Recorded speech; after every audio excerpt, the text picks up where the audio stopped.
Κυρίες και κύριοι, αγαπητές φίλες και φίλοι, καλησπέρα. Απόψε είναι Κυριακή 19 Μαρτίου του 2023. Θα ξεκινήσουμε κατευθείαν από τα ουκρανικά, στο τέλος θα πούμε διάφορα άλλα σχόλια. Εκεί είχαμε βομβαρδισμούς πάλι, όχι όπως ο καταιγισμός πυράβλων, αλλά είχαμε βομβαρδισμούς αρκετών πόλεων, νομίζω 6-7 πόλεις βομβαρδίστηκαν, μέχρι και στο Λβόβ ή Λβίβ αναφέρθηκαν βομβαρδισμοί, αλλά το πιο σημαντικό θα έλεγα που έχει σχέση και με τα μέτωπα είναι ο βομβαρδισμός της πόλης Κραματόρσκ. Και γιατί τη θεωρώ σημαντική αυτόν τον βομβαρδισμό? Καταρχάς, καταγγέλλεται από ουκρανικής πλευράς ότι χρησιμοποιήθηκαν βόμβες διασποράς, ένεκα των οποίων είχαμε και 2 νεκρούς και 8 τραυματίες. Καταστράφηκαν 12 κτίρια δημοτικά, κρατικά και άλλα 8 ιδιωτικά. Γιατί είναι σημαντικό, πέραν του ότι χρησιμοποιήθηκαν οι βόμβες διασποράς? Γιατί το Κραμαστόρσκ είναι η πόλη η οποία μετά την κατάληψη του Ντονέτσκ χρησιμοποιήθηκε ως έδρα της ομώνυμης περιφέρειας, δηλαδή μεταφέρθηκαν όλες οι αρχές εκεί. Είναι μια πόλη των 150.000 κατοίκων, τώρα δεν ξέρω πόσοι έχουν μείνει, και επίσης είναι η πόλη στην οποία αν θυμάστε, είχε γίνει πριν από μισό χρόνο περίπου ένας βομβαρδισμός με έναν πύραυλο στον σιδηροδρομικό σταθμό της πόλης, όπου σκοτώθηκαν 60 άνθρωποι. Εκεί η ουκρανική πλευρά, θυμάμαι ότι κινητοποίησε τη διεθνή κοινότητα για να ενοχοποιήσει τη Ρωσία. Η Ρωσία παρουσίασε στοιχεία από τα χαρακτηριστικά του πυράβλου που έπεσε, νομίζω ότι ήταν τύπου Τότσικα, ότι αυτός ο πύραυλος ανήκει στις Ουκρανικές ένοπλες δυνάμεις. Εν πάση περιπτώσει, μετά από την αποκάλυψη αυτών των στοιχείων, η καμπάνια κατά της Ρωσίας σταμάτησε. Αλλά αυτή τη στιγμή δεν έχουμε καταλήξει σε ποιον ανήκε ο πύραυλος που έπεσε. Οι Ρώσοι πάντως λένε ότι ήταν μια κατασκευασμένη μια προβοκάτσια, όλες οι προβοκάτσιες κατασκευασμένες είναι για να σδριμώξουν τη Ρωσία ότι χτυπάει αμάχους. Και για έναν επιπλέον λόγο, το Κραματόρσκ είναι ο επόμενος στόχος. Κραματόρσκ και Σλοβιάνσκ, δίδυμες πόλεις, είναι ο επόμενος στόχος μετά το Μπαχμούτ.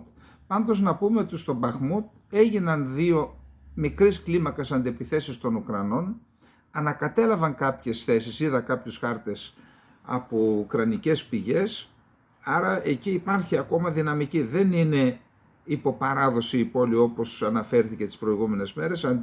Αντιστέκονται οι Ουκρανοί, και όχι μόνο αντιστέκονται, είπαμε ότι έκαναν και 2 μικρής κλίμακας αντεπιθέσεις. Επίσης είχαμε δήλωση από τον εκπρόσωπο του Κρεμλίνου, τον Πεσκόφ, τον Δημήτρη Πεσκόφ, ο οποίος κατηγόρησε τις ΗΠΑ ότι εμπλέκονται πλέον φανερά στον πόλεμο, γιατί εντοπίστηκαν μη επανδρομένα αεροσκάφη αμερικανικά και στη Βαλτική θάλασσα. Και φυσικά έκανε και παραπομπή στο μη επανδρομένο αεροσκάφος που έπεσε στον Εύξηνο Πόντο, το οποίο, επαναλαμβάνω, και με συζητήσεις που είχα με αξιωματούχους από μεγάλη χώρα, ναι, θεωρείται ότι δεν είναι κανένα επίτευγμα, διότι όταν ρίχνεις ένα μη επανδρομένο δεν υπάρχει, αλλά θεωρείται ότι είναι μια πολύ σοβαρή ενέργεια. Επίσης, ένα μη επανδρομένο αεροσκάφος έπεσε, δεν ήταν οπλισμένο, πιθανότητα ήταν παρατήρησης, στην πόλη Τούλα, που βρίσκεται μερικές εκατοντάδες χιλιόμετρα νότια της Μόσχας, δηλαδή στην περιφέρεια της Μόσχας, στην ουσία μια πόλη 500.000 κατοίκων, και αυτό θεωρείται, δεν είχε χαρακτηριστικά σε ποιον ανήκει και τι, πάντως σίγουρα οι Ρώσοι λένε ότι δεν ήταν ρωσικό, που φαίνεται ότι σταδιακά αρχίσει και μπαίνει στο κάδρο των στόχων και η Μόσχα. Γι' αυτό είδαμε πριν από λίγες μέρες να αποψηλώνονται δάση γύρω από την ευρεία περιφέρεια της Μόσχας για να τοποθετηθούν πύραυλοι S-400 ή και S-500, αν είναι έτοιμο αυτό το μοντέλο. Άρα η Μόσχα ήδη θεωρούν ότι, με βάση τις ενδείξεις, ότι μπαίνει και αυτή στο στόχαστρο, και έτσι, λοιπόν, αυτά τα θέματα για τα επιχειρησιακά, δεν υπάρχει άλλο κάτι. Να πάμε στο επόμενο θέμα. Μετά το ένταλμα σύλληψης του Πούτιν, που είπαμε ότι έκανε τεράστια εντύπωση, μάλιστα υπήρχε κάποια δήλωση, δημοσίευμα από τη Γερμανία ότι οι Γερμανοί θα συλλάβουν τον Πούτιν και θα προσαχθεί μετά τη σύλληψή του στο δικαστήριο. Αυτό εκνεύρισε τους Ρώσους, είχαμε κάποιες αντεγκλήσεις και από τις δύο πλευρές.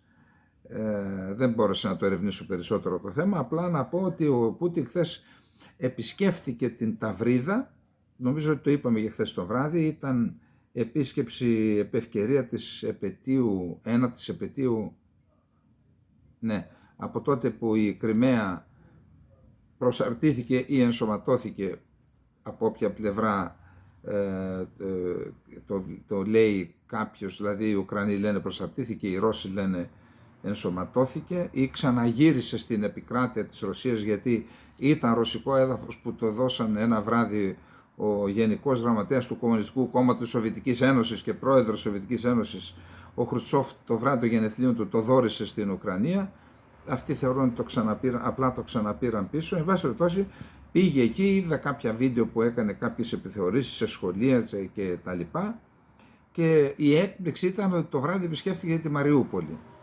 Εκεί πήγε σε αυτήν στο οδείο, τι ήταν αυτό που είχε βομβαρδιστεί τότε, θυμάστε ότι είχε γίνει μεγάλος ντόρος με τον βομβαρδισμό, έχει ανακατασκευαστεί το κτίριο, έκανε μερικές βόλτες μέσα στην πόλη νύχτα, δεν μπορέσαμε να δούμε κατά πόσον έχει ανοικοδομηθεί η πόλη, πάντως κατηγορήθηκε σφοδρά από την ουκρανική πλευρά, σαν κλέφτης πήγες, και άλλες τέτοιες κατηγορίες εναντίον του Πούτιν για την επίσκεψη αυτή στη Μαριούπολη.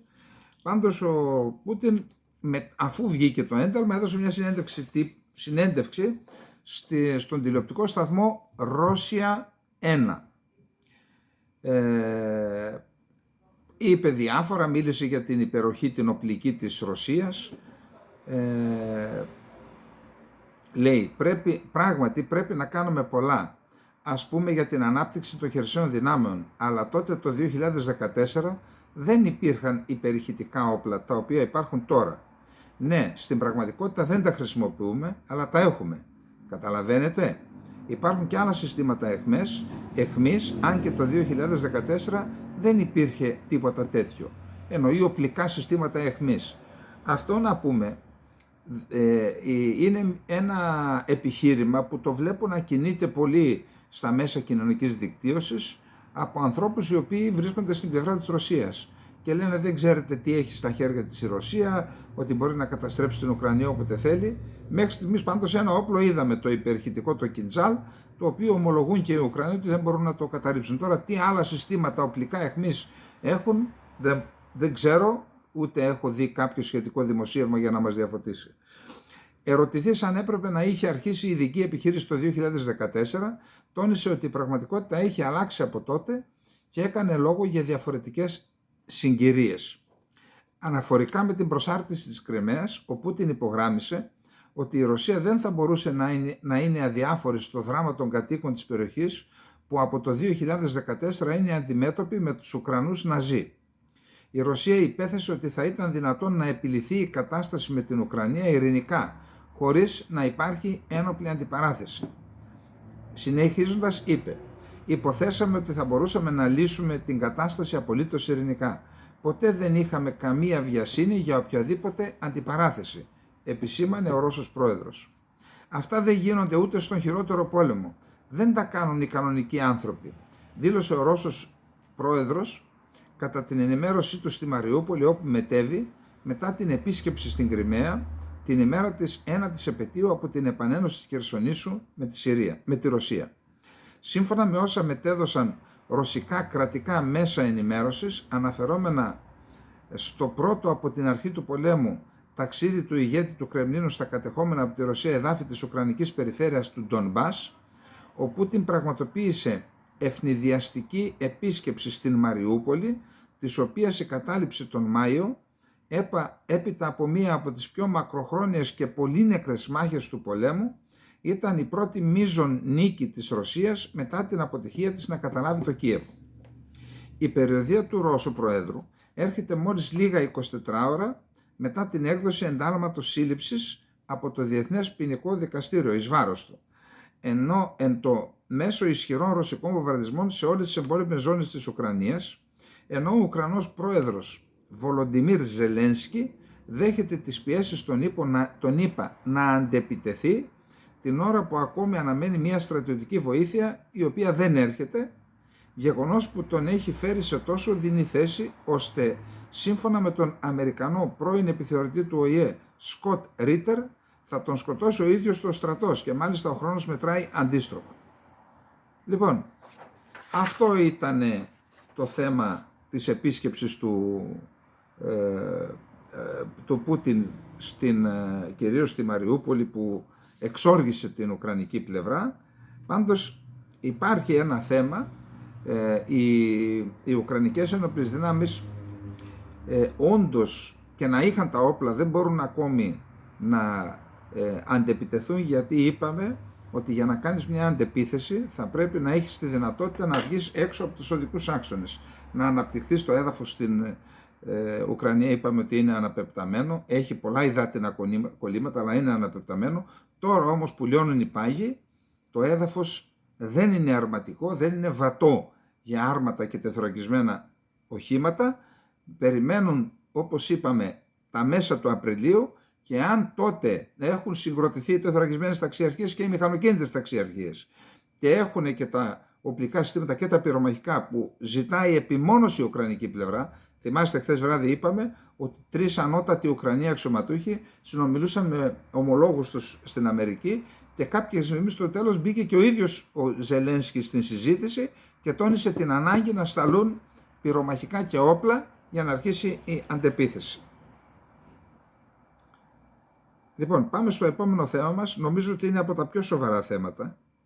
Ξέρετε, τέτοια ερωτήματα έχουμε θέσει και εμείς εδώ στις εκπομπές μας. Θα δείτε όμως αυτή τη φορά να τα θέτει η γερμανική εφημερίδα Die Welt και νομίζω ότι είναι πολύ σημαντικά. Ίσως από τα σημαντικότερα που έχουμε ακούσει τους τελευταίους μήνες για τον πόλεμο στην Ουκρανία. Λοιπόν, πάμε. Καθώς κορυφαίοι ρεπουμπλικάνοι στη ΣΥΠΑ έχουν εκφράσει αμφιβολίες για την μακροπρόθεσμη υποστήριξη στην Ουκρανία, η νευρικότητα είναι μεγάλη στις Βρυξέλλες και το Βερολίνο, σημειώνει η εφημερίδα Die Welt. Οι επόμενες αμερικανικές εκλογές θα είναι μια μοιραία επιλογή για την Ευρώπη. Οι ΗΠΑ δεν ασχολούνται πλέον μόνο με την Ουκρανία. Οι σημαίες της Πολωνίας, της Ουκρανίας και των ΗΠΑ κυμάτιζαν στον κρύο άνεμο όταν ο Τζο Μπάιντεν βγήκε έξω από το κάστρο της Βαρσοβίας στα τέλη Φεβρουαρίου κατά την επίσκεψή του στη χώρα αυτή. Όταν η Ρωσία ξεκίνησε την εισβολή, δεν ήταν απλώς μία δοκιμασία για την Ουκρανία. Όλος ο κόσμος αντιμετώπιζε μία ιστορική δοκιμασία, είπε ο Αμερικανός πρόεδρος. Θα απαντούσαμε, να είσαι δυνατός ή αδύναμος, ενωμένοι ή διχασμένοι, ένα χρόνο μετά γνωρίζουμε την απάντηση. Πρέπει να είσαι και δυνατός και ενωμένος, εννοούσε ο Αμερικανός πρόεδρος. Η Δύση στέκεται σταθερά στο πλευρό της Ουκρανίας. Θα συνεχίσει όμως αυτό να συμβεί όταν η προεκλογική εκστρατεία στη ΣΥΠΑ αναπτυχθεί το εκλογικό έτος 2024. Αυτό το ερώτημα το έχουμε θέσει εδώ και πολύ καιρό.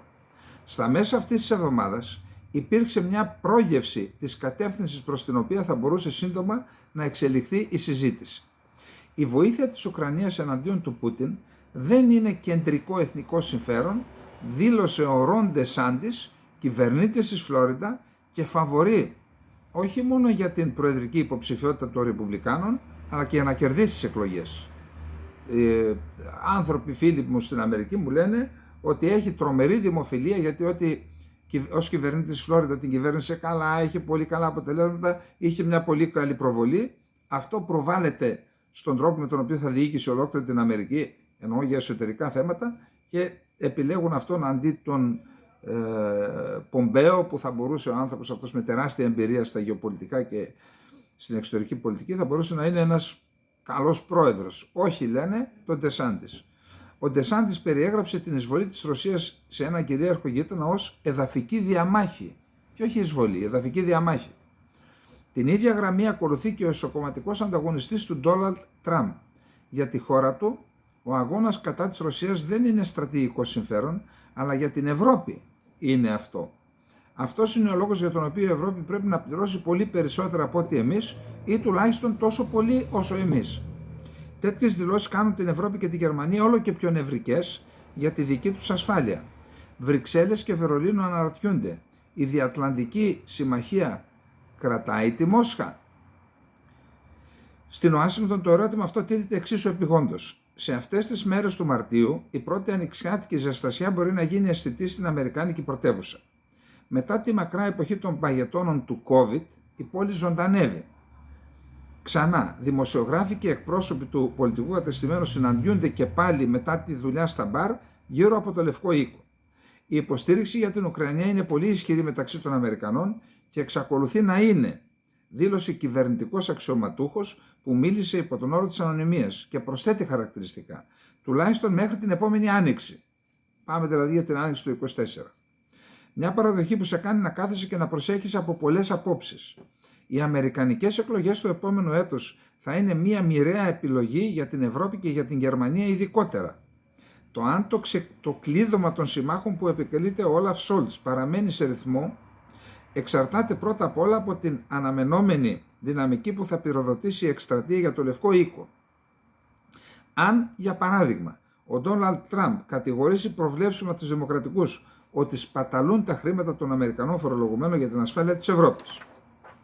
Αλλά ανεξάρτητα από το αν ένας δημοκρατικός ή ένας ρεπουμπλικάνος κερδίσει την κούρσα στο τέλος, η πίεση στο Βερολίνο θα αυξηθεί για να ολοκληρώσει η Γερμανία το σημείο καμπής της, όχι μόνο σε σχέση με τη Ρωσία, αλλά και με την Κίνα. Και εκεί υπάρχει πρόβλημα, γιατί η Γερμανία στηρίζει πολλά στην παραγωγική της διαδικασία, στη συνεργασία της με την Κίνα.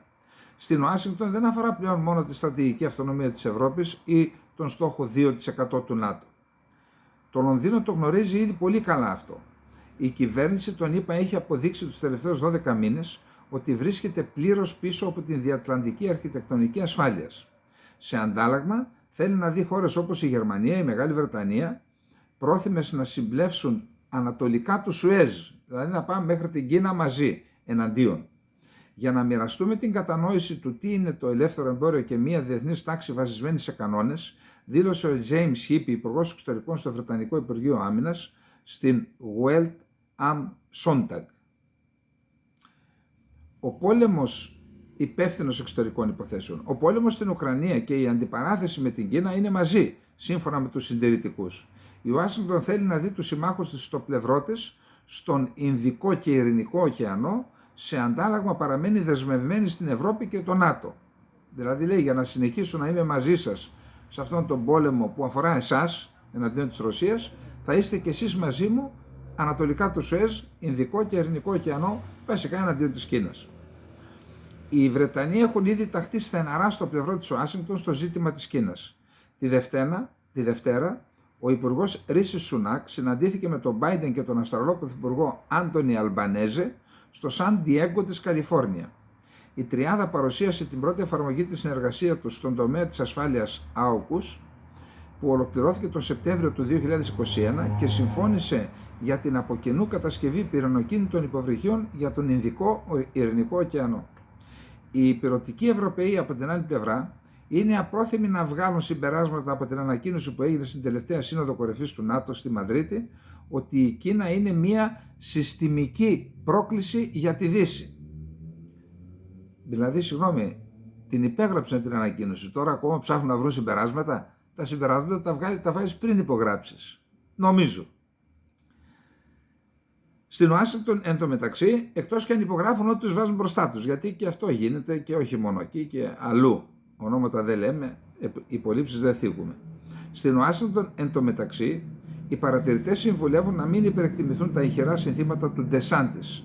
Δεν βλέπω ένα σενάριο στο οποίο ένας πρόεδρος των ΗΠΑ χάνει την κατανόηση του πόσο κρίσιμη είναι η ασφάλεια της Ευρώπης για την ασφάλεια, την ελευθερία και την ευημερία της ίδιας της Αμερικής, δήλωσε η Ρεμπέκα Χάινριξ, ειδικός σε θέματα ασφάλειας στο Συντηρητικό Ινστιτούτο Χάτσον.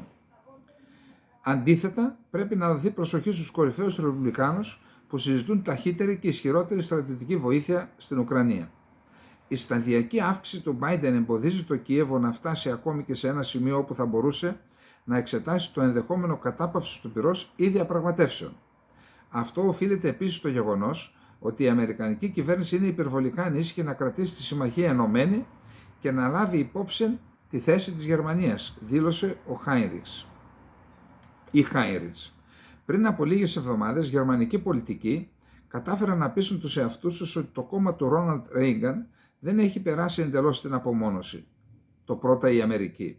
Οι αναφορές για την υποστήριξή μας στην ισχυρή ηγεσία των ΗΠΑ στον κόσμο είναι πολύ υπερβολικές, δήλωσε ο ηγέτης της μειοψηφίας των Ρεπουμπλικάνων στη Γερουσία, Μιτς Μακόνελ, στη διάσκεψη ασφάλειας του Μονάχου στα μέσα Φεβρουαρίου. Η ηγεσία του κόμματός μου υποστηρίζει συντριπτικά μια ισχυρή αφοσιωμένη Αμερική και μια ισχυρή διατλαντική συμμαχία.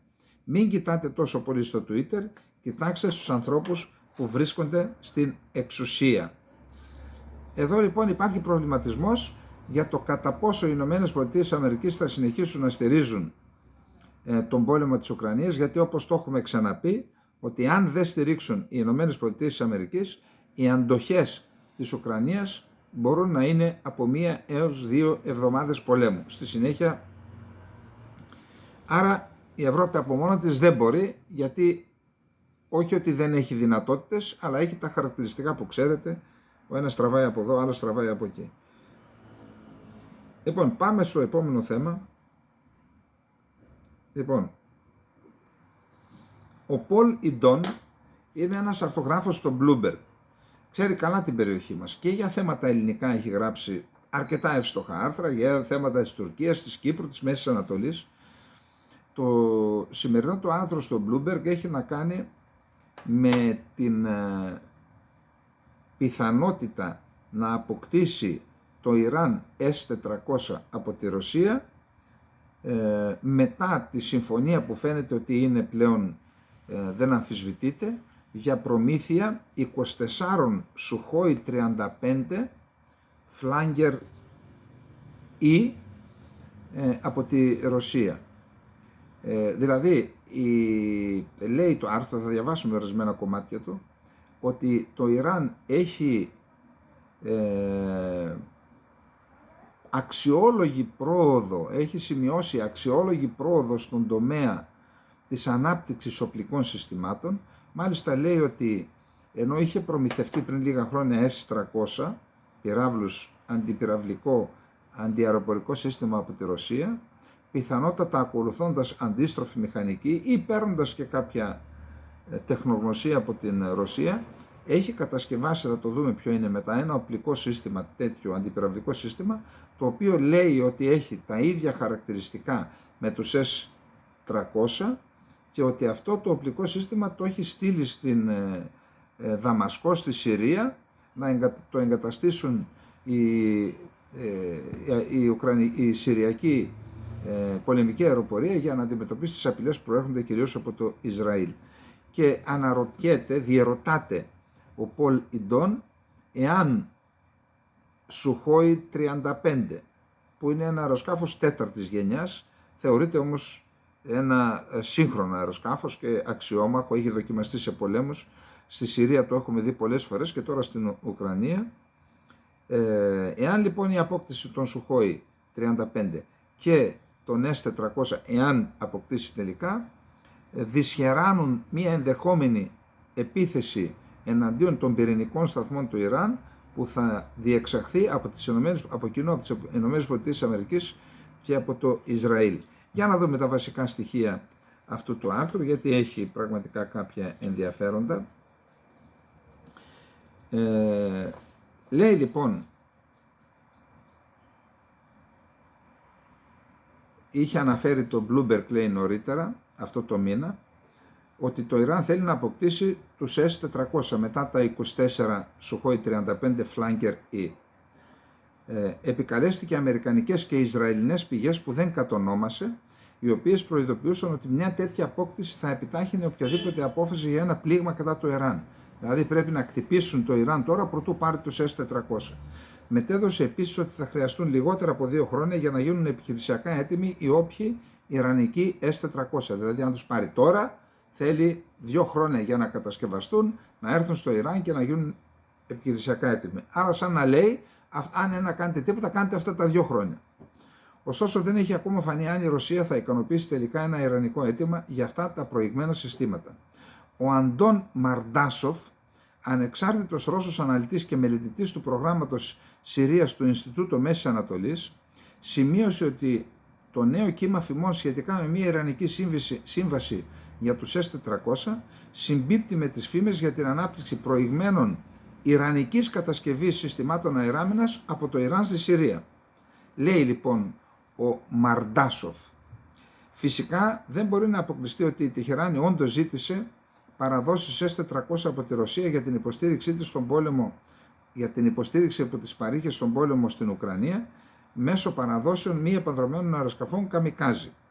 Ωστόσο, είναι σημαντικό για το Ιράν να αναπτύξει το δικό του στρατιωτικό βιομηχανικό σύμπλεγμα, το οποίο εποπτεύεται από το Σώμα των Φρουρών της Ισλαμικής Επανάστασης, και αυτό το στρατιωτικό βιομηχανικό σύμπλεγμα παράγει ένα ανάλογο σύστημα με τους ρωσικούς S-400.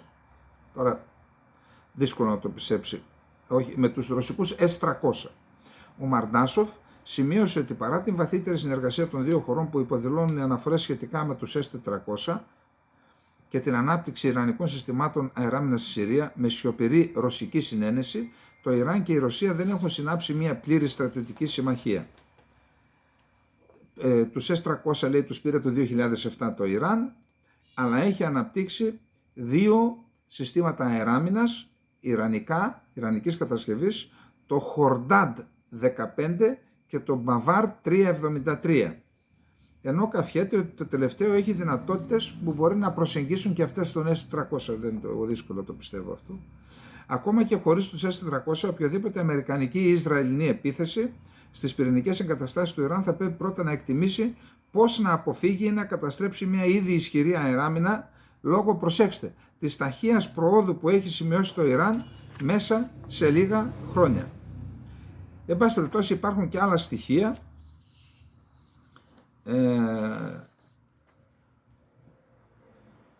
που δεν υπάρχει λόγος να τα διαβάσουμε όλα. Πάντως σημασία έχει το εξής. Πρώτον, δεν λέω, όπως λέει, δεν έχουν κάνει πλήρη στρατηγική συμφωνία το Ιράν με τη Ρωσία, υπάρχει και μια καχυποψία μεταξύ τους.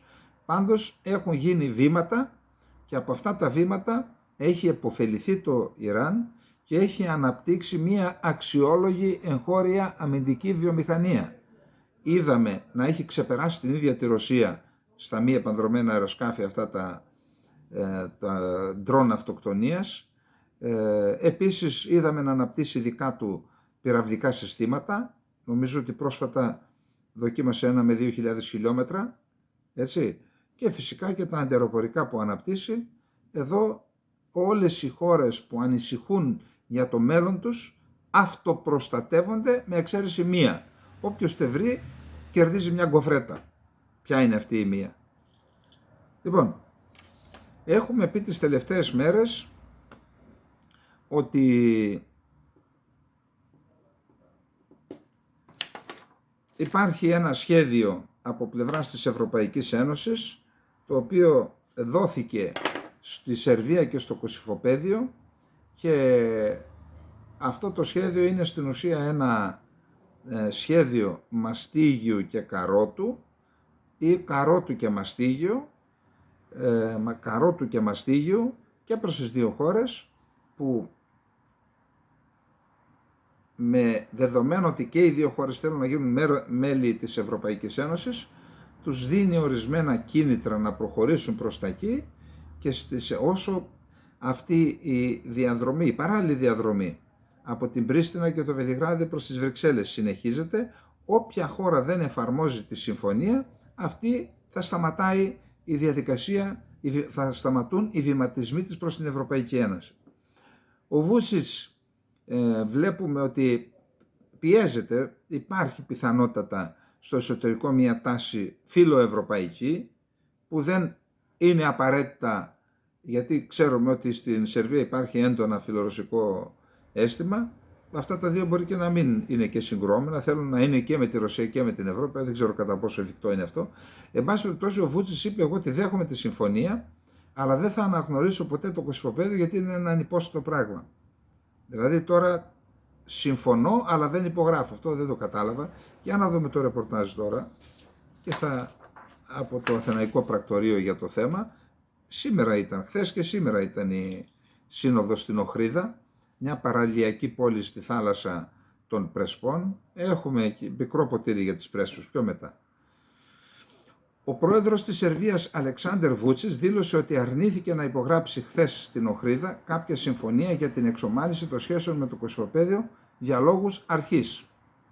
Η Σερβία είναι ένα νομικά διεθνώς αναγνωρισμένο κράτος. Το Κόσοβο για μένα δεν έχει υπόσταση ανεξάρτητου κράτους και δεν θέλω να συνάψω διεθνείς συμφωνίες με τη Δημοκρατία του Κωσόβου, ανέφερε ο Αλεξάντερ Βούτσιτς σε συνέντευξη τύπου που παραχώρησε σήμερα στο Βελιγράδι. Δηλαδή πήγε, συμφώνησε στην Οχρίδα, αλλά στο Βελιγράδι λέει: εγώ δεν θα υπογράψω. Συμπλήρωσε ωστόσο ότι η Σερβία αποδέχεται το ευρωπαϊκό σχέδιο για την εξομάλυνση των σχέσεων με την Πρίστινα και θα εργαστεί για την υλοποίησή του. Μα το σχέδιο αναφέρει αναγνώριση. Για να δούμε. Ο Βούτσιτς αναφέρθηκε εκτενώς στην εφαρμοστική διάταξη του ευρωπαϊκού σχεδίου που συμφωνήθηκε μετά από 13 ώρες διαπραγματεύσεων στην Οχρίδα με τον Πρωθυπουργό του Κωσόβου Αμπίν Κούρτι και τον ύπατο εκπρόσωπο της εξωτερικής πολιτικής Ευρωπαϊκής Ένωσης, τον δικό μας Ζωζέπ Μπορέλ. Στη διάταξη αυτή, πέρα από τη δέσμευση ότι οι δύο πλευρές θα εφαρμόσουν στο ακέραιο την ευρωπαϊκή πρόταση, γίνεται πλέον συγκεκριμένη αναφορά και στην εφαρμογή προηγούμενων συμφωνιών και ιδιαίτερα εκείνης του 2013 που αφορούσε την σύσταση Ένωσης Σερβικών Δήμων της Μητρόβιτσα του Βορείου Κωσυφοπεδίου, που σημαίνει μια τοπική αυτονομία στην ουσία. Ο Βούτσιτς ανέφερε ότι η συμπληρωματική διάταξη δεσμεύει την Πρίστινα να εφαρμόσει άμεσα τη συμφωνία του 2013.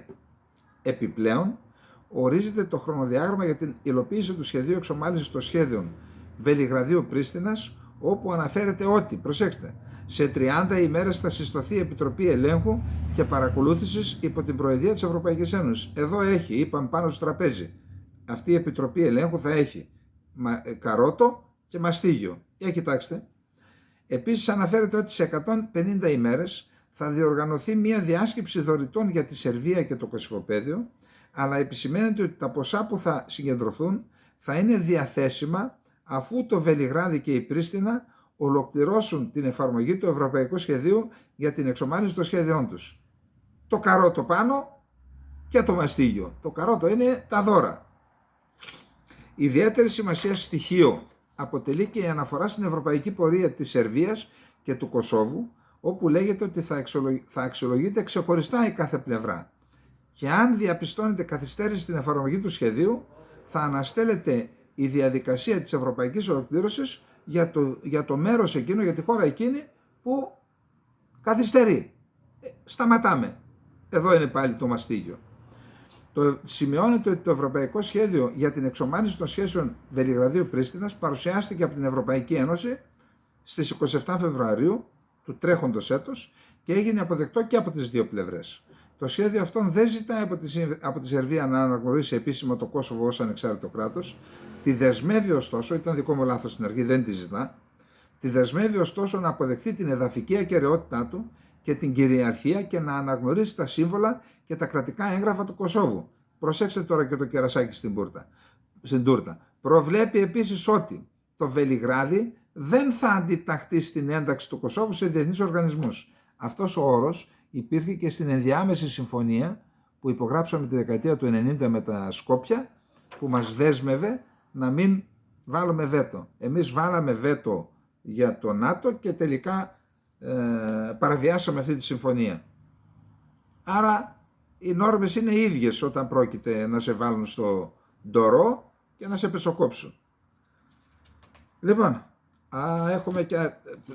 έχουμε και ωραία πράγματα τώρα. Πάμε στο επόμενο θέμα μας. Ναι. Το επόμενο θέμα μας είναι η Αίγυπτος και η Συρία και η Τουρκία. Το μετέφρασα πριν από λίγο, είναι σημαντικό θέμα. Πάμε. Λοιπόν, είπαμε ότι προχτές 15-16 Μαρτίου είχε προγραμματιστεί να γίνει σύνοδος στη Μόσχα, εκεί να είναι, να τους έχουν από πάνω έτσι οι Ρώσοι, των υφυπουργών εξωτερικών Ρωσίας, Ιράν, Συρίας και Τουρκίας. Και ενώ ήταν να γίνει 15 και 16 η σύνοδος, στις 16 το τουρκικό Υπουργείο Εξωτερικών ανακοίνωσε ότι για τεχνικούς λόγους δεν αναβάλλεται, χωρίς να πούν τίποτα άλλο. Ήταν οι μέρες που ήταν ο Καλίν στην Ουάσιγκτον. Εμείς εκτιμήσαμε ότι η Τουρκία ανέβαλε, εμείς το λέμε ο Μιλών, ανέβαλε με δική της πρωτοβουλία την σύνοδο για να δώσει ένα μήνυμα στην Ουάσιγκτον ότι εμείς, ξέρεις, δεν προσεγγίζουμε ούτε με την... Και οι τρεις πρωτεύουσες είναι κόκκινο πανί. Μόσχα, Τεχεράνη, Δαμασκό. Τελικώς μπορεί να μην είναι έτσι. Είπαμε, κάνουμε και λάθη, έτσι, δεν... Ακούστε τι λέει ένας βουλευτής του Κοινοβουλίου της Συρίας. Δεν έχω δει αν είναι κουρδικής ή αραβικής καταγωγής, πρέπει να τον ψάξω τώρα, δεν είχα χρόνο, πριν λίγο το μετέφρασα. Ο Σύρος βουλευτής Αλή Οντέχ Ελ Σαντάν εξήγησε το ιστορικό της αναβολής της προγραμματισμένης συνάντησης των Υφυπουργών Εξωτερικών Ρωσίας, Ιράν, Συρίας και Τουρκίας. Κατά συνέπεια, η διοίκηση της Δαμασκού έστειλε μνημόνιο κατανόησης, καλώντας την Τουρκία να αποσύρει τα στρατεύματά της από τα εδάφη της Συρίας. Η Άγκυρα δεν απάντησε και έτσι το έθεσε ως όρο. Αν θες να έρθουμε, πες μας ότι θα φύγεις. Ξεκαθαρίζουν οι λεπτομέρειες της αναβολής της συνάντησης των Υφυπουργών Εξωτερικών που είχε προγραμματιστεί να διεξαχθεί τις 15-16 Μαρτίου μεταξύ Ρωσίας, Ιράν, Συρίας, Τουρκίας. Αποδείχθηκε ότι η κυβέρνηση της Δαμασκού έστειλε ένα μνημόνιο κατανόησης, έγγραφο συμφιλίωσης στην Άγκυρα μέσω της Μόσχας και συνέδεσε την συνάντηση με την αποδοχή των όρων αυτού του εγγράφου. Ενώ η αποχώρηση του τουρκικού στρατού από τη Συρία ήταν μεταξύ των όρων παύλα προϋποθέσεων, αναφέρθηκε ότι η Άγκυρα δεν έδωσε καμία απάντηση στο μνημόνιο κατανόησης και δεν έγινε συνάντηση. Ο Υπουργός Εξωτερικών Μευλούτ Τσαβούσογλου είχε ανακοινώσει ότι η συνάντηση θα γίνει στις 15 με 16. Ο ίδιος το είχε πει. Ωστόσο, ενώ ο Σύρος πρόεδρος Μπασάρ Άσαντ επισκεπτόταν τη Μόσχα τις ίδιες ημέρες, ήρθε η είδηση ότι η συνάντηση αναβλήθηκε. Ο Άσαντ τόνισε στις συνεντεύξεις του στο ρωσικό τύπο, μετά τη συνάντηση του με τον Πούτιν, ότι είναι απαραίτητο για τον τουρκικό στρατό να αποσύρει τα στρατεύματά του από τη χώρα του για να προχωρήσει η διαδικασία εξομάλυνσης με την Τουρκία. Ο βουλευτής της Συρίας που έδωσε τις πληροφορίες μίλησε για το τι συνέβη σε αυτή τη διαδικασία. Μίλησε στο Ρουντάου. Το Ρουντάου είναι ένα πρακτορείο ειδήσεων πολύ δυνατό. Ότι είναι το Al Jazeera, είπαμε, για το Κατάρ. Το Ρουντάου είναι για το Κουρδιστάν, το αυτόνομο Κουρδιστάν, το Βορείο Ιράκ, κυρίως όμως για το κόμμα του Μπαρζανί. Έχει όμως μια πανεθνική, έτσι, προσπαθεί να φανεί ότι είναι ένα πανεθνικό μέσο. Μιλώντας στο Ρουντάου, λοιπόν, ο Σύρος βουλευτής είπε ότι η Δαμασκός έστειλε το μνημόνιο μέσω της Μόσχας στην Άγκυρα και λέει για να συναντηθούν οι Υπουργοί Εξωτερικών είναι προϋπόθεση να απαντήσει η Τουρκία σε αυτά. Πριν πραγματοποιήσουμε μια συνάντηση σε επίπεδο Υπουργών Εξωτερικών, πρέπει να συμφωνήσουμε σε μερικά σημεία ως προκαταρκτικό βήμα, είπε ο Τζαντάν. Ο Σύρος βουλευτής απαρνήθηκε τους όρους που περιέχονται στο έγγραφο. Πλήρης αποχώρηση των Τούρκων εισβολέων από τα εδάφη της Συρίας, παράδοση αυτών των περιοχών στο Συριακό Αραβικό στρατό και επιστροφή των υπηρεσιών του Συριακού κράτους σε αυτές τις περιοχές που κατέχονται και ελέγχονται από την Τουρκία μέσω της πολιτοφυλακής της. Αυτά έπρεπε να τα κάνουμε σημαία εμείς. Ορίστε τι όρους βάζει ο Άσαντ. Λέει για να μιλήσουμε φύγει από τα κατεχόμενα εδάφη. Εμείς γιατί μιλάμε για την Τουρκία με την Τουρκία από το 1974 και μετά. Μήπως τελικά έχει γίνει καμιά συμφωνία κάτω από το τραπέζι, η Βόρεια Κύπρος είναι δικιά σου και δεν το βάζουμε ως όρο. Πώς γίνεται εδώ πέρα ο άλλος να λέει φύγει για να μιλήσουμε. Εμείς γιατί δεν λέμε αυτό. Φύγει από την Κύπρο για να μιλήσουμε. Πήγε να το ψελίσει ο Παπανδρέου, το κατάπιε στον Νταβός το 1988 όταν είπε το Κυπριακό στο ράφι. Και από εκεί και μετά με λίγα άλλα περίπου δηλαδή. δηλώνοντας ότι οι όροι που παρουσίασαν στην Τουρκία πρέπει να γίνουν αποδεκτοί για να πραγματοποιηθεί η συνάντηση σε επίπεδο Υπουργών Εξωτερικών, ο Τσαντάν χαρακτήρισε τις εκλογές της 14ης Μαΐου πεπρωμένο για τον πρόεδρο Ταΐπ Ερντογάν και το ΑΚΕΠΕ. Δηλαδή στην ουσία τρολάρει ο Τσαντάν, τρολάρει τον Ερντογάν. Και είπε ότι η Άγκυρα προσπαθεί να αγοράσει χρόνο κάνοντας αυτές τις διαδικασίες προσέγγισης, αλλά και να παρουσιάσει μια συνάντηση σε επίπεδο Υπουργών Εξωτερικών, ακόμα και του Ερντογάν με τον Άσαντ, να παρουσιάσει μια πολιτικοδιπλωματική επιτυχία, να υποσχεθεί ότι θα γυρίσουν οι Σύριοι πρόσφυγες και να κερδίσει πόντους. Και είπε ο Τσαντάν, εντάξει, λέει, εμείς είμαστε κράτος παρόλα τα προβλήματα που έχουμε, ανεξάρτητο και κυρίαρχο κράτος, και δεν θα γίνουμε χαρτί στην τράπουλα του Ερντογάν να τον παρουσιάσει σαν να τραβήξει άσο δηλαδή από το μανίκι και να πει ότι όχι, δεν θα το κάνουμε τη χάρη. Λοιπόν, παρεμπιπτόντως να πούμε ότι ο Άσαντ με τη γυναίκα του είναι σε επίσκεψη στα Εμιράτα. Προσέξτε τι γίνεται. Ο Άσαντ ήταν αποσυνάγωγος, δεν μπορούσε να πάει πουθενά. Τώρα πήγε στη Μόσχα, τώρα πηγαίνει στα Εμιράτα. Τα Εμιράτα είναι μια πολύ δυνατή χώρα του αραβικού κόσμου. Σιγά σιγά ανοίγεται προς τα έξω και αυτό θα καταστήσει πολύ δύσκολη την στοχοποίησή του και πάλι όπως έγινε το 2011, 12, 13 και 14. Δηλαδή ενισχύεται το καθεστώς. Αυτό είναι ένα μήνυμα προς όλες τις κατευθύνσεις. Τώρα, διάβαζα ένας δημοσιογράφος από τα Εμιράτα, τώρα δεν μπορούσα να το ψάξω αν αυτό προέρχεται από την Αίγυπτο, αλλά λέει το εξής, ότι το μήνυμα που έδωσε ο Σουκρί στον Τσαβούσογλου για να μπορέσουν να ξανακάνουν, να επαναφέρουν τους πρέσβεις, δηλαδή να ανεβάσουν το επίπεδο των διπλωματικών σχέσεων σε επίπεδο πρέσβεων, τώρα είναι με επιτετραμένος, ζήτησε τρία πράγματα. Πρώτον, να παραδώσει η Τουρκία στην Αίγυπτο όλα τα στελέχη της μουσουλμανικής αδερφότητας που μένουν στην Τουρκία. Δεύτερον, να αποσύρει όλα τα στρατεύματα, και μισθοφόρους και τα τουρκικά στρατεύματα, από τη Λιβύη. Και τρίτον, να λύσει τα προβλήματα των θαλασσίων ζωνών που έχει με την Κύπρο και με την Ελλάδα, και μετά λέει Τώρα, αν είναι αλήθεια αυτό, τότε πραγματικά μιλάμε για καταπληκτικούς όρους έθεσε ο Σουκρί. Δηλαδή θα έλεγα ότι ίσως να φτάνουμε και στο σημείο της πρόκλησης να έρθει ο άλλος να σε επισκεφτεί, να τον δεχθείς να σε επισκεφτεί και να του πεις εντάξει, κάνε και όλα αυτά, εξευτελίσου δηλαδή. Όχι ότι δεν το αξίζει, το αξίζουν και περισσότερα. Αλλά λέω με βάση τα διπλωματικά ιωθώτα δύσκολα λέγονται αυτή η ώρα, αλλά πιθανόν οι Αιγύπτιοι να τα είπαν αυτά. Λοιπόν, πάμε. Πάλι στην περιοχή είμαστε. Κύπρος, Ισραήλ, Ελλάδα. Προγράμματα διμερούς αμυντικής συνεργασίας Κύπρο-Ισραήλ και τριμερούς με Ελλάδα υπογράφηκαν στο Ισραήλ. Υπογράφηκε στο Τελ Αβίβ, αυτό είναι ανταπόκριση από το Κυπριακό Πρακτορείο Ειδήσεων. Υπογράφηκε στο Τελ Αβίβ το πρόγραμμα διμερούς αμυντικής συνεργασίας μεταξύ της Εθνικής Φρουράς της Κυπριακής Δημοκρατίας και των Ενόπλων Δυνάμεων του Ισραήλ, καθώς και το αντίστοιχο τριμερές πρόγραμμα με συμμετοχή των Ενόπλων Δυνάμεων της Ελλάδας για το έτος 2023. Το πρώτο περιλαμβάνει σημαντικό αριθμό δράσεων, ενώ το τριμερές, που είναι και η Ελλάδα, στο τριμερές ενισχύεται ο ρόλος των τριών χωρών ως παράγοντες σταθερότητας και ασφάλειας στην Ανατολική Μεσόγειο και ευρύτερα.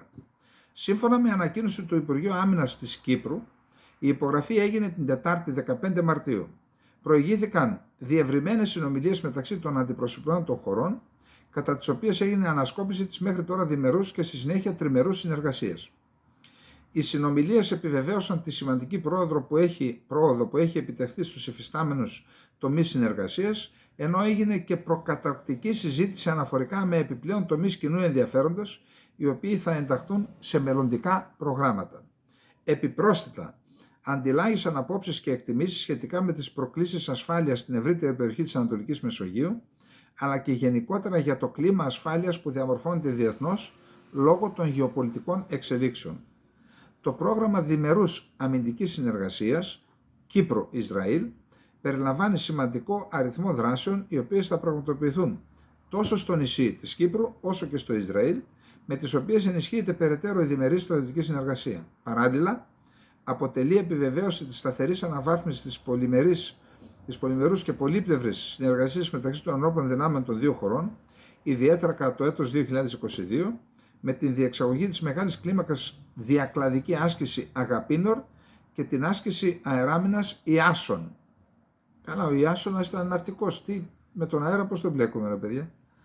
Επιπλέον, σημειώνεται με την υπογραφή του προγράμματος τριμερούς αμυντικής συνεργασίας, εμβαθύνεται περαιτέρω η ήδη στενή στρατιωτική συνεργασία μεταξύ των ενόπλων δυνάμεων Κύπρο, Ελλάδας, Ισραήλ και ενισχύεται ο ρόλος των τριών χωρών ως παραγόντων σταθερότητας και ασφάλειας στην Ανατολική Μεσόγειο και ευρύτερα.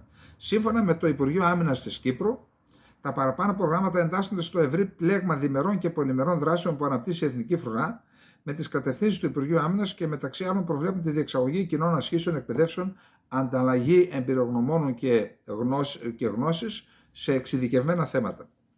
Παράλληλα, εκφράζουν τη διαρκή δέσμευση και βούληση της Κύπρου, της Ελλάδας και του Ισραήλ για αναβάθμιση και ενίσχυση της συνεργασίας και των δεσμών μεταξύ των ενόπλων δυνάμεών τους, καθότι έχει αναγνωριστεί ότι η αντιμετώπιση των κοινών προκλήσεων και η προαγωγή της ασφάλειας και σταθερότητας προϋποθέτει πολυμερή και πολύπλευρη δράση μεταξύ χωρών που μοιράζονται τα ίδια ιδεώδη και αρχές, οι οποίες εδράζονται στο διεθνές δίκαιο. Σημαντική εξέλιξη, θέλουν μεγάλη προσοχή οι τριμερείς Ελλάδας, Κύπρο, Ισραήλ, Ελλάδας, Κύπρου, Αιγύπτου. Εάν είναι αληθές ή αν είναι ακριβές, να πω καλύτερα, αυτό που διάβαζα στο προηγούμενο θέμα, που ένας δημοσιογράφος των Εμιράτων το επικαλείται, ότι η Αίγυπτος έθεσε τους 3 όρους στην Τουρκία, αποδεικνύει τη σημασία των τριμερών, είτε σε επίπεδο εξωτερικής πολιτικής, είτε σε επίπεδο συνεργασίας στην άμυνα, πόσο μεγάλη σημασία έχει για να αντιμετωπίσουμε τις προκλήσεις στην περιοχή της Ανατολικής Μεσογείου. Αρκεί να γίνονται στο πνεύμα αυτό που μας είπε ο δημοσιογράφος από τα Εμιράτα. Αν γίνονται, τότε μέσα προχωρήστε, εξυπηρετούνται τα εθνικά μας συμφέροντα. Να μην είναι ετεροβαρείς οι συμφωνίες. Να προσέχουμε. Πάμε λοιπόν στο επόμενο θέμα.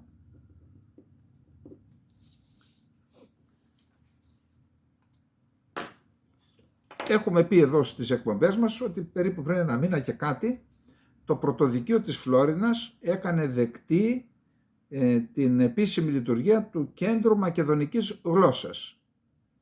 Είχαμε μετά κάποιες ενστάσεις, κρίθηκαν οι ενστάσεις και εκεί απορρίφθηκαν πανηγυρικά όλες από το πρωτοδικείο της Φλόρινας.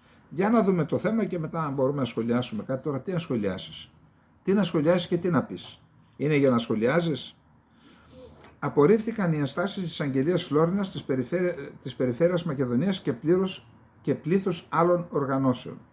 Μία απόφαση που μόνο ως εθνικά επιζήμια μπορεί να τη δει και ο πιο αδαής είναι εκείνη που εξέδωσε το Πρωτοδικείο Φλόρινας και αφορά την επίσημη λειτουργία του Κέντρου Μακεδονικής Γλώσσας στη Φλόρινα. Η δικαστική αρχή απέρριψε τις εντάσεις που έχουν διατυπωθεί εγγράφως από διάφορους φορείς και οργανώσεις και επικύρωσε το καταστατικό του κέντρου, παρά το γεγονός ότι αυτό, σύμφωνα με την Βασιλική Θάνο Χριστοφύλου, πρόεδρο του Αρείου Πάγου Επιτιμή και πρώην Πρωθυπουργού, παραβιάζει τον νόμο και τους όρους της Συμφωνίας των Πρεσπών. Όντως, η κυρία Θάνο είχε πει, όταν την υπογράφαν τη συμφωνία, η κυρία Θάνο κοίταγε αλλού.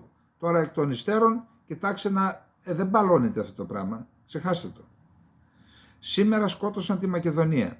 Σήμερα η ελληνική δικαιοσύνη αποφάσισε με βούλα να έχουμε δίθεν μακεδονική γλώσσα, δίθεν μακεδονικά σχολεία και δίθεν μακεδονική μειονότητα, υπογράμμισε ο Βελόπουλος. Με ανάρτησή τους οι άνθρωποι που βρίσκονται πίσω από το αμφιλεγόμενο κέντρο πανηγυρίζουν τονίζοντας ότι, προσέξτε, με την ιστορική απόφαση της 16ης Μαρτίου 2023, το Πρωτοδικείο Φλόρινας απέρριψε την καταγγελία του εισαγγελέα. Επίσης απέρριψε τις τριτανακοπές που κατατέθηκαν από την Παμακεδονική Ένωση Μακεδονικού Αγώνα Ελλάδας-Αυστραλίας και τον Πανελλήνιο Σύλλογο Απογόνων Μακεδονομάχων ο Παύλος Μελάς, όπως και τις παρεμβάσεις που κατατέθηκαν από το Σύνδεσμο Προάσπισης Μακεδονίας Θράκης, την Εταιρεία Μακεδονικών Σπουδών, τον Σύλλογο Αριστοτέλης, όπως και τις πρόσθετες παρεμβάσεις από πλευράς της Ένωσης Αποστάτων Αξιωματικών Στρατού και της Περιφέρειας Δυτικής Μακεδονίας. Οι παραπάνω απορρίφθηκαν όχι μόνο ως αβάσιμες, αλλά κυρίως ως απαράδεκτες. Είναι ανακοίνωση αυτή. Έχω διαβάσει και την απόφαση του Πρωτοδικείου. Το Κέντρο Μακεδονικής Γλώσσας στην Ελλάδα παραμένει νόμιμα εγγεγραμμένο. Το κέντρο επιθυμεί να εκφράσει την ικανοποίησή του που μετά από πολλούς αγώνες των τελευταίων δεκαετιών οι ομιλητές της Μακεδονίας στην Ελλάδα έχουν επιτέλους μία θετική δικαστική έκβαση να γιορτάσουν. Λοιπόν, να σας πω κάτι.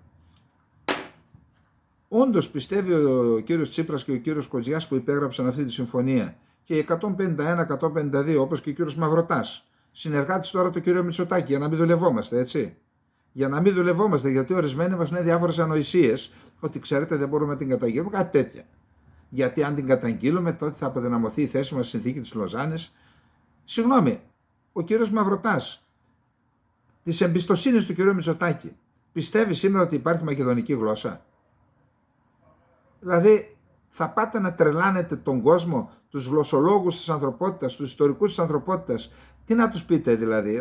Να πω τώρα το προφανές. Μακεδονικά μιλούσανε, αυτά τα σλάβικα τα μιλούσαν οι Μακεδόνες? Τι μακεδονικά? Τι μακεδονικό έθνος? Γιατί δημιουργήσατε εκ του μη όντως ένα μακεδονικό έθνος και μια μακεδονική γλώσσα? Για ποιο λόγο? Τι σκοπούς εξυπηρετείτε? Ένα σκοπός μόνο. Ο διαμερισμός της Ελλάδας. Διότι εάν τελικά αυτοί είναι Έλληνες πολίτες και λένε εμείς μιλάμε μακεδονικά και είμαστε Μακεδόνες, δεν είμαστε Έλληνες. Εάν αυτό σταδιακά, με κάποιους όρους, δεν ξέρω ποιους, δεν ξέρετε τι γίνεται στην ιστορία, αρχίζουν και το εστερνίζονται όσοι μιλούν αυτή τη γλώσσα, πού θα οδηγηθούμε? Κάνατε καλό στην Ελλάδα υπογράφοντας αυτό το έκτρωμα? Και εν πάση περιπτώσει, αν ήταν αλήθεια να το υπογράψετε. Είναι αλήθεια? Υπάρχει μακεδονική γλώσσα? Υπάρχει μακεδονικό έθνος? Και αν δεν υπάρχει, γιατί το υπογράψατε? Και έχετε και το θράσος να λέτε ότι ήταν και πατριωτική πράξη. Δεν τρέπεστε? Δεν τρέπεστε να λέτε και ότι είναι και πατριωτική πράξη? Πείτε ότι το υποκύψαμε. Ή πείτε ότι ακολουθήσαμε αυτό που έκαναν οι πολιτικοί μας πρόγονοι, που στην Κομιντέρν οι Ρώσοι επέβαλαν τότε, οι κομμουνιστές τέλος πάντων, επέβαλαν στους Έλληνες κομμουνιστές να ακολουθήσουν αυτή την προδοτική γραμμή. Και εσείς απλά, ό,τι έκαναν οι πρόγονείς σε πολιτική, απλά το υπογράψατε. Δεν τρέπεστε λίγο? Υπάρχει μακεδονική γλώσσα? Και αν υπάρχει, φέρτε μου ένα κείμενο, ένα βιβλίο του 19ου αιώνα. Πού είναι? Ξεφύτρωσε? Πού να είναι γραμμένο στη μακεδονική γλώσσα? Τώρα, όσον αφορά την απόφαση του, δεν είμαι νομικός, αλλά άμα την αναγνωρίσαμε τη Συμφωνία των Πρεσπών, τι να κάνει και η Πρωτοδίκης? Δεν ξέρω. Η Θάνου λέει ότι παραβιάζει. Εγώ δεν ξέρω πώς την παραβιάζει. Τώρα μην μπαίνουμε και σε... Λοιπόν, σαν χθες ή τέλος πάντων αυτές τις μέρες, ξέρετε, υπάρχει ένας ήρωας της Επανάστασης, λέγεται Βάσος Μαυροβουνιώτης. Και λέγεται Μαυροβουνιώτης γιατί είχε γεννηθεί από το Μαυροβούνιο και ήταν ο άνθρωπος, δεν ξέρω αν υπάρχει έθνος Μαυροβουνίων, Σέρβος ήταν, Μαυροβούνιος, τέλος πάντων γνωρίστηκε στις φυλακές της Σμύρνης με τον Κριεζιώτη. Ο Κριεζιώτης ήταν εκεί στις φυλακές της Σμύρνης το 1820. Γιατί είχε σκοτώσει έναν Τούρκο. Ο Μαυροβουνιώτης δεν ξέρω για ποιο λόγο ήταν στις φυλακές της Σμύρνης. Γνωρίστηκε με τον Κριεζιώτη, φύγαν από τις φυλακές μαζί, δεν ξέρω πώς, και ήρθαν στην Ελλάδα και συμμετείχαν στην Επανάσταση. Είχαν μαζί, συμμετείχαν σε πολλές μάχες, θα διαβάσω ένα μικρό βιογραφικό του Μαυροβουνιώτη και θα σας πω γιατί. Λοιπόν, ο Μαυροβουνιώτης ανέλαβε ηγετική θέση στα στρατεύματα της Καριστίας, συνεργάστηκε με τον Ηλία Μαυρομιχάλη και στις 11 Ιανουαρίου του 1822 έλαβε μέρος στη μάχη των Στήρων, όπου έχασε τη ζωή του ο Μαυρομιχάλης. Το γεγονός αυτό προκάλεσε διαμάχη για την αρχηγία ανάμεσα στον Μαυροβουνιώτη και στον Κριεζιώτη. Αφού έφυγε ο Μαυρομιχάλης, σου λέει ποιος θα είναι αρχηγός. Τελικά επικράτησε ο Κρυεζιώτης και έστειλε τον Μαυροβουνιώτη στον Γκούρα στην Αθήνα, υπό τον Γκούρα. Ξέρετε, αυτός που πέταξε, που μετά από φρικτά βασανιστήρια σκότωσαν τον Ανδρούτσο. Καλά, τραγική ιστορία, απίστευτη μορφή ο Ανδρούτσος και με φυσική δύναμη, αλλά και νου. Ήταν ένας δυνατός οπλαρχηγός. Τον σκότωσαν οι σύντροφοί του. Αυτά που μας κατατρίχουν μέχρι σήμερα τους Έλληνες. Είχαν γίνει σταυραδελφοί ο Μαυροβουνιώτης με τον Κρυεζιώτη. Αργότερα οι δύο σταυραδελφοί τα ξαναβρήκαν και αγωνίστηκαν μαζί σε πολλές μάχες. Στις εμφύλιες διαμάχες πήρε το μέρος των κυβερνητικών και συμμετείχε στην εμπλοκή του Θάνα, όπου σκοτώθηκε ο Πάνος Κολοκοτρώνης, γιος του γέρου του Μοριά και επιφανές τέλεχος των αντικυβερνητικών, τον Νοέμβριο του 1824. Για τις υπηρεσίες του στο κυβερνητικό στρατόπεδο προήχθη από χιλίαρχος σε στρατηγό. Χιλίαρχος είναι ο ταγματάρχης, ας πούμε, και τον κάναν στρατηγό. Μετά την αποβίβαση των Αιγυπτίων του Ιμπραήμ στην Πελοπόννησο, πήρε μέρος στη μάχη στο Κρεμμύδι 7 Απριλίου 1825, όπου χάσαμε. Στη συνέχεια πήγε στην Ανατολική Στερεά και συμμετείχε σε διάφορες στρατιωτικές επιχειρήσεις, όπως την πολιορκία της Άμφισσας των Σαλώνων. Στα Σάλωνα σφάζουν αρνιά. Στις αρχές του 1826, προσέξτε εδώ τώρα, ο Μαυροβουνιώτης, ο Κρυεζιώτης και ο Χατζημιχάλης Νταλιάνης, διαβάστε ποιος ήταν ο Χατζημιχάλης Νταλιάνης, ένας βορειοπυρώτης, μια απίστευτη μορφή, ο οποίος πολέμησε και στην Κρήτη, έτσι.